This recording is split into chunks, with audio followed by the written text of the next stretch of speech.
Look at your arm right now. Go ahead, look at those tiny, microscopic shafts of keratin pushing through your skin. To biology, they are a shield, a defense mechanism keeping you warm, sensing the wind, protecting your ancestors from predators and parasites. But to human culture, they are a battlefield. Every single day, millions of people wake up and engage in a violent, silent ritual. We scrape sharp steel against our faces. We pour boiling wax onto our skin and rip it out by the roots. We apply corrosive chemicals that literally dissolve proteins. Or we blast our hair follicles with concentrated beams of pure light. We take it for granted. We think it's just hygiene or a modern trend. But if you strip away the sleek branding of your Gillette razor or the aesthetic pastel packaging of your wax strips, you find something much darker, stranger, and entirely obsessive. Why are we so terrified of our own biology? Today, we are stripping back the layers of history past the marketing, past the societal expectations to look at the raw, messy, and sometimes lethal history of hair removal, from the bloodstained flints of the Stone Age to the toxic chemical concoctions of the Renaissance. This isn't a story about beauty. It's a story about control, status, and the lengths humans will go to purge the animal from the mirror. Not in a luxury salon in Paris, but in a cold, damp cave 20,000 years ago. For a long time, historians assumed that cavemen were just hairy, ragged, unkempt, looking like Hollywood caricatures. But archaeology tells a different story. When we dig up Ice Age burial sites, we don't just find weapons for hunting mammoths. We find sharp seashells, we find obsidian volcanic glass sharpened to a microscopic edge, and we find cave paintings depicting completely hairless faces. Why? Why would someone living through an ice age, where freezing to death was a daily guarantee, choose to scrape the hair off their face with a jagged rock? It wasn't about aesthetics. It was a matter of life and death. Imagine living in a world where you can't take a hot shower. If you have a thick, flowing beard, you aren't just carrying hair, you're carrying a walking ecosystem. Lice, mites, and ticks thrive in that warmth. If moisture from your breath freezes in your beard during a blizzard, you get frostbite. Even worse, in close combat with a rival tribe or a wild predator, a beard is a handle. It's a giant pull here to snap my neck lever. So, our ancestors got brutal. They didn't have shaving cream. They used water, animal fat, or literally nothing at all. They took clamshells and used them like tweezers, plucking out individual hairs one by one. Or they took razor-sharp obsidian and literally scraped the top layer of their skin off just to stay smooth. It was painful, it was bloody, and if the blade was dirty, it was an easy way to catch an infection and die. But it set a precedent that would echo through the next 20 millennia. To be civilized, to be superior, you had to conquer the beast within your own skin. If the Stone Age was about survival, ancient Egypt turned hair removal into a religion. To the Egyptians, hair was a symbol of the unclean, the chaotic, and the lower classes. The elite, they wanted to look like gods, and gods were made of smooth, unblemished gold. If you walked into the court of a pharaoh in 1500 BCE, you wouldn't see a single strand of hair on the ruling class. Not on their faces, not on their heads, not anywhere. Men and women alike shaved their entire bodies from head to toe. The famous heavy black wigs worn by Cleopatra and Nefertiti, those weren't covering up natural hair. When you look at Roman and Greek statues in museums today, what do you notice? The gods, the emperors, the philosophers, they are smooth, white marble. To the Greco-Roman world, body hair was the ultimate dividing line between civilization and savagery. If you had body hair, you were a barbarian, literally. The word barbarian comes from the Latin roots associated with being bearded and untamed. In the lavish public baths of Rome, hair removal was a massive industry. It wasn't done in private. It was a highly public, social affair. Rich Romans would lie down on marble slabs while specialized slaves, known as alapelli, went to work. And let me tell you, the alapelli were not gentle. They used a tool called a stridula curved metal blade to scrape off sweat, dirt, and oil. But for the hair itself, they used tweezers, pumice stones, and drop waxes made of pitch and animal resin.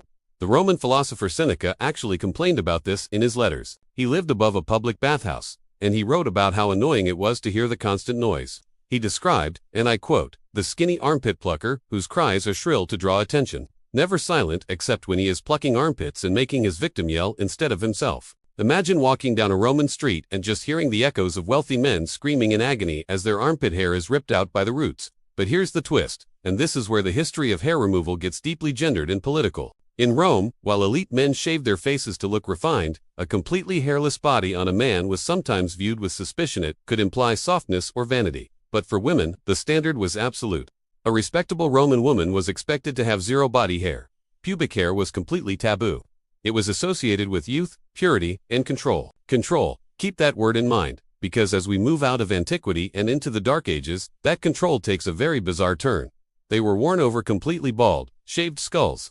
But how did they achieve this level of total hairlessness without modern steel? If you look at paintings from the Middle Ages and the Renaissance, you'll notice something strange about the women. Look at Mona Lisa. Look at the portraits of Queen Elizabeth. I notice anything missing. They don't have eyebrows, and their foreheads look massive, almost alien-like. This wasn't a genetic mutation.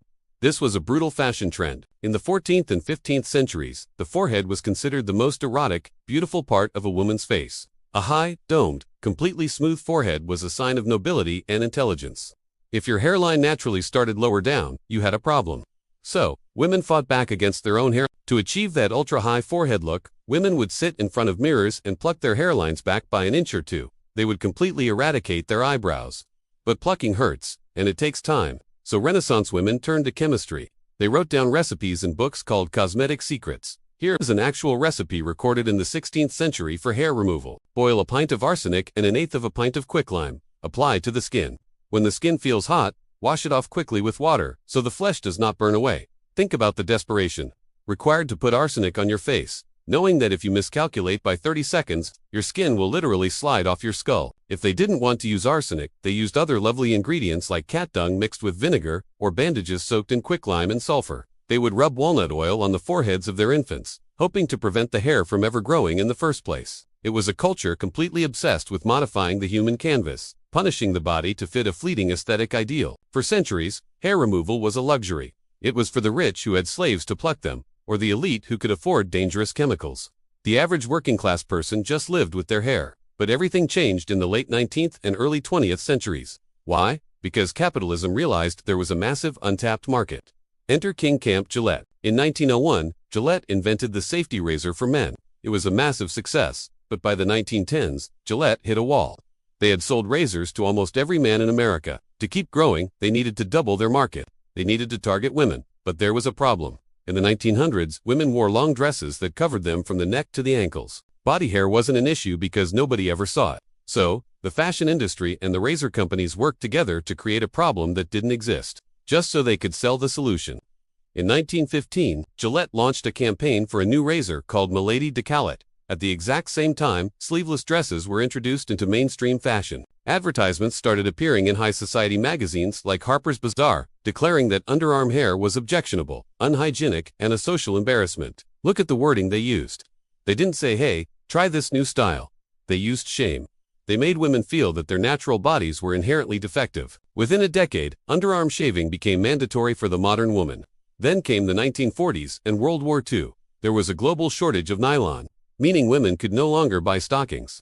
But walking around with bare legs, showing natural hair, was considered scandalous. The solution: shave the legs completely smooth, and sometimes even paint a fake line down the back of the leg to mimic stockings. By the time the war ended, a massive multi-billion-dollar norm had been solidified. Hairlessness wasn't just a trend anymore, it was an expectation.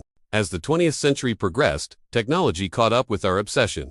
We moved away from simple blades and entered the atomic and digital age of hair removal. In the 1960s and 70s, the introduction of the bikini changed the landscape yet again. Suddenly, it wasn't just about faces, underarms, and legs. The pubic region, which had been left mostly alone in Western culture since the fall of Rome, was back on the chopping block. By the 1980s and 90s, the Brazilian wax arrived in New York City via 7 Brazilian sisters who opened a salon in Manhattan. It became a cultural phenomenon, popularized by shows like Sex and the City. Total hairlessness wasn't just for the elite or the highly religious anymore. It was mainstream pop culture. But the real revolution came when we weaponized light.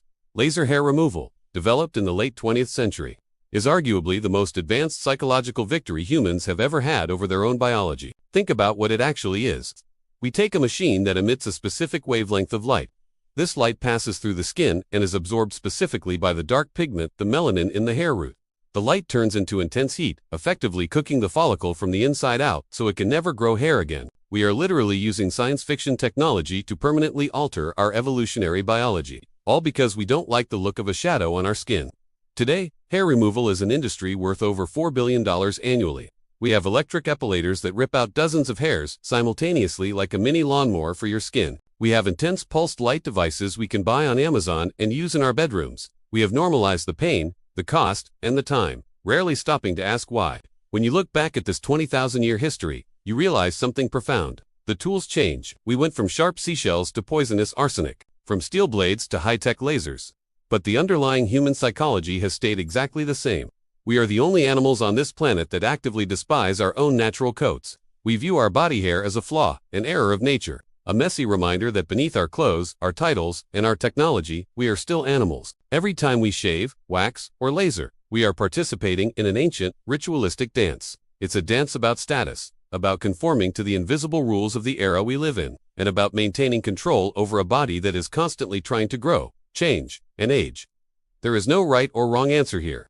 Keeping your hair or removing it is a personal choice. But the next time you pick up a razor or feel the sting of hot wax, remember, you aren't just engaging in a modern beauty routine. You are holding a weapon that has been passed down through centuries of human anxiety, blood, and obsession. You are fighting the invisible war against the beast in the mirror.